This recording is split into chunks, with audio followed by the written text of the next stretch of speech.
Hello, everyone, and welcome back to The Ease of English. I'm Abby. And I'm Brian. Really glad you're here with us today. Before we get into today's episode, I just want to say something. Oh, go ahead. It's been so fun doing this show, genuinely fun. I wasn't sure what to expect when we started, but it's become one of my favorite things. Same. I feel like every episode we learn something too, which I didn't expect. Right? And the messages from listeners. Brian, some of them are just so lovely.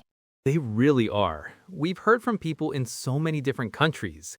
People who are using this show on their commute or to practice before a job interview, or just listening while they cook dinner.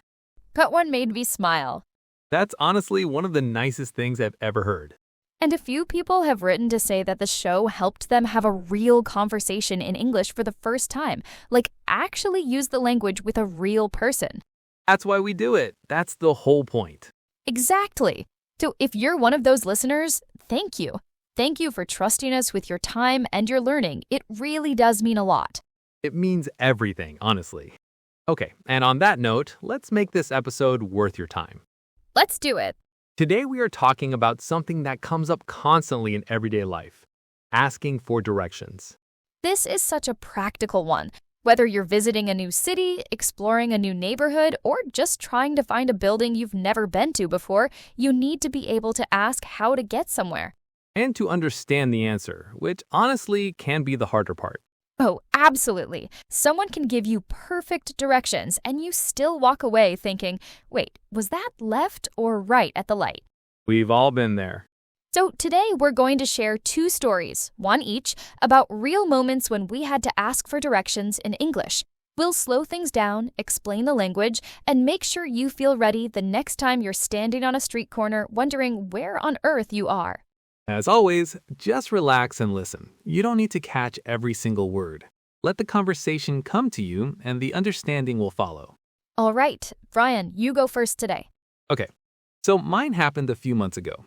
I was in a city I'd never visited before, and I was trying to find a small bookshop that a friend had recommended. Oh, I love that kind of errand. Me too.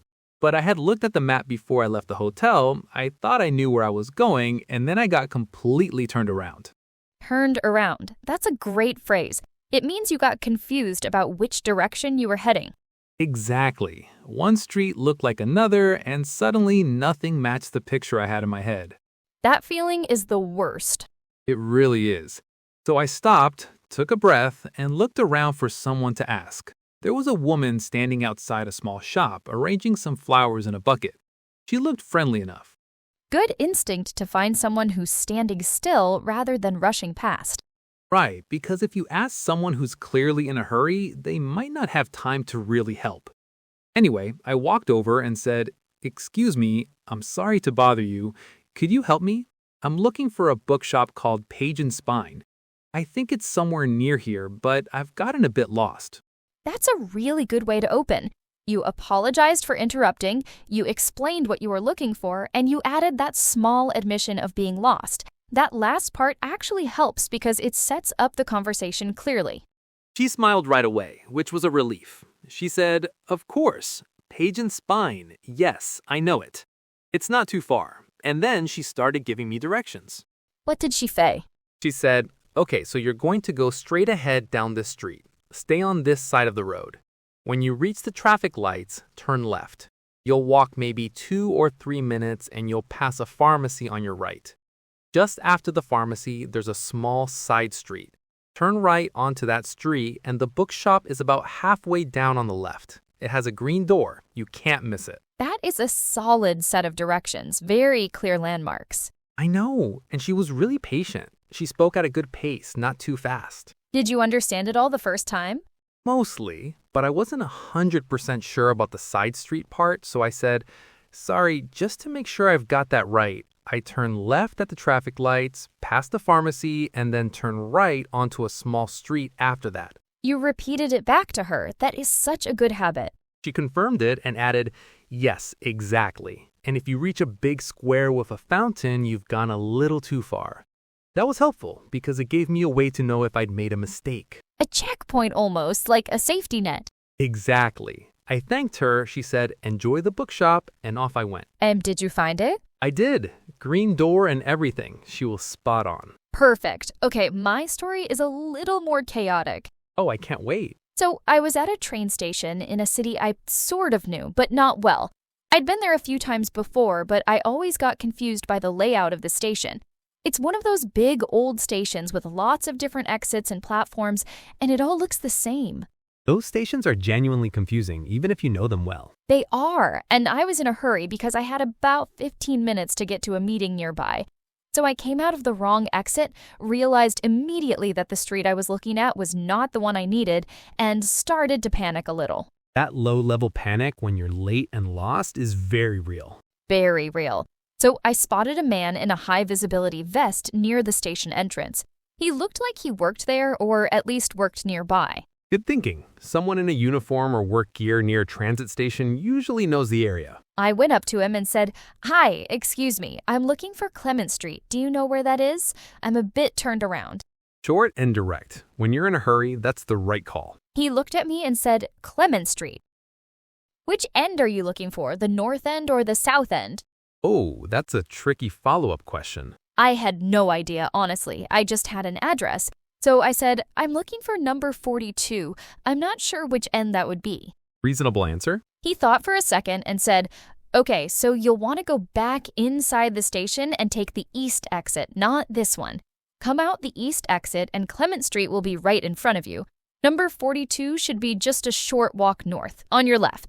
Did you know which way east was from inside the station? That's exactly what I was thinking. So I said, "I'm sorry, I'm not sure where the east exit is from inside. Is there a sign I should follow?" Great follow-up question. Don't pretend to understand something you don't. He nodded and said, "Yes, just go back through the main doors and you'll see signs hanging from the ceiling. Follow the one that says east exit. It'll take you straight there." Helpful and specific. It was. I thanked him, went back inside, found the sign, took the east exit, and there was Clement Street, just like he said. I made it to my meeting with about 3 minutes to spare. 3 minutes. That's cutting it close, but you made it. Barely, but the point is, asking clearly and asking follow-up questions when you don't fully understand made all the difference. It really does. And I think that's one of the most important lessons in both our stories today. It's not just about asking the first question. It's about staying in the conversation until you actually understand. Right. Don't just nod and walk away hoping for the best. Which, honestly, some of us have done. Guilty. All right, time for this week's vocabulary moment. Let's look at some of the words and phrases that came up in our stories today. Let's start with directions itself. When someone gives you directions, they're telling you how to get somewhere step by step. You might say, "Can you give me directions to the station?" Or, "I followed the directions but still got lost." Next, let's talk about straight ahead.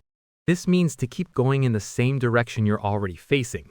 Don't turn, don't stop, just continue forward. You'll hear this a lot when someone is guiding you somewhere. Then there's turn left and turn right. These are the basics of any set of directions. You might hear turn left at the corner or turn right when you see the bank. Another useful one is landmark. A landmark is something you can see easily that helps you know where you are. You might say, use a church as a landmark, or look for a landmark so you know you're going the right way. Then let's add block. In many cities, a block is the distance from one street to the next. So you might hear walk 2 blocks north, or it's just a block away. This is especially common in cities that are laid out in a grid pattern. And corner, a corner is where 2 streets meet. You'll hear, it's on the corner of Main Street and Oak Avenue, or wait for me at the corner. There's also on your left and on your right. These phrases tell you which side of the street or path to look at. The cafe is on your left means when you're walking in the direction you're heading, the cafe will be on your left-hand side. One more important phrase, you can't miss it.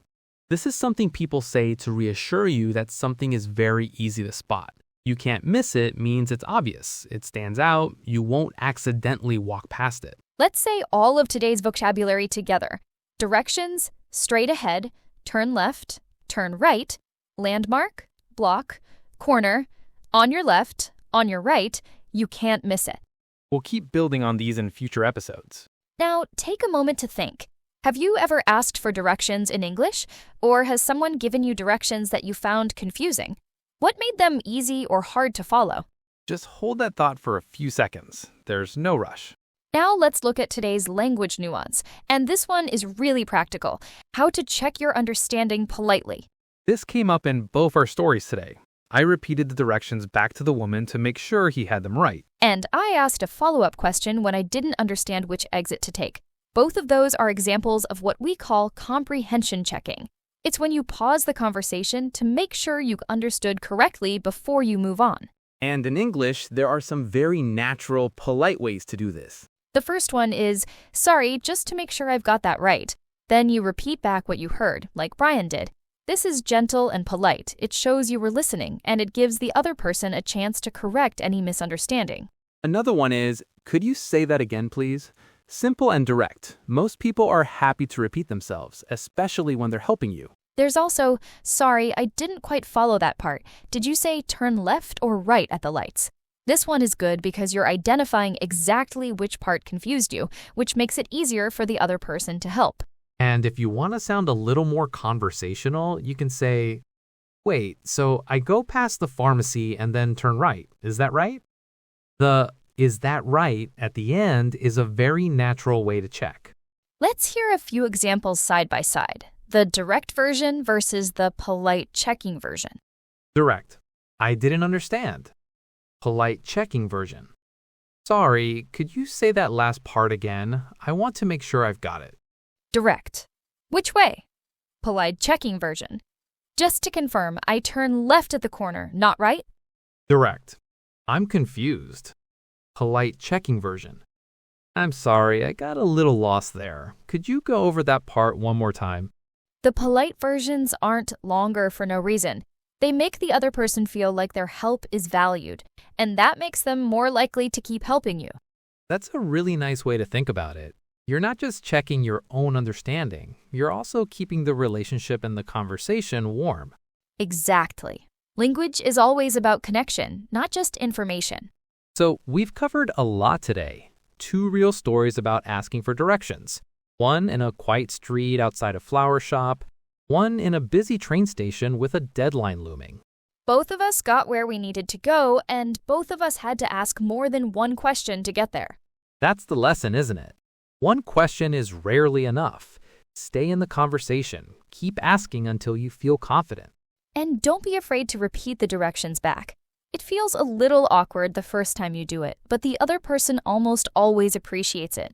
Before we go, here's something to think about. The next time you need to find somewhere new, even if it's somewhere you could just look up on your phone, try asking a real person instead, just for the practice.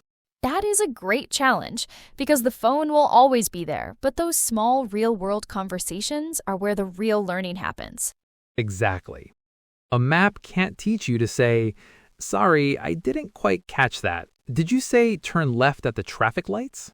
Only practice can do that. That brings us to the end of episode 6 of The Ease of English. Thank you so much for listening. Truly, we love making this show for you, and we hope it's making your English journey a little easier and a little more enjoyable. In our next episode, we'll be talking about how to introduce yourself in English. Not just your name, but how to talk about where you're from, what you do, and how to keep that first conversation going. Until next time, keep listening, keep practicing, and remember, English can feel easy.